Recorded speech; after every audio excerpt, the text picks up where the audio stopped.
In exercise 1E in our textbook, in question 16, we are asked to find a method to evaluate the following without a calculator or algorithm, and to explain the method. Now clearly, we could add this up simply one term after another, but there are simply too many numbers there for us to be able to do that easily without a calculator. So there must be another way. So we ask, is there another way in which I can add these numbers? Can I find a pattern?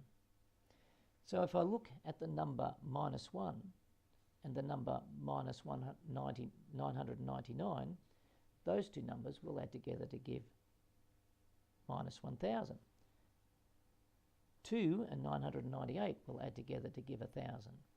-3 and 997 will add together to give -1000. So this suggests a method for solving our problem. So let's start to draw up a table to pair up our numbers so that we can see the pattern more clearly. We have the number 1000. It will not have a partner, but we will have the number -1 if we were to pair that with -999.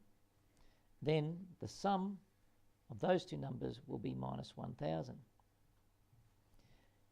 We look at 2 and 998.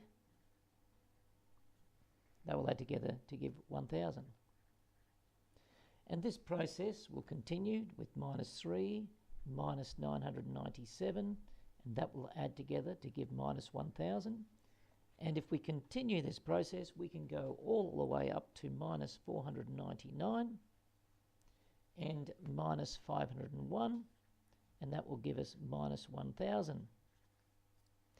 Of course, when we come to the number 500, there will be nothing to pair it with, so we will just simply put 500 here by itself.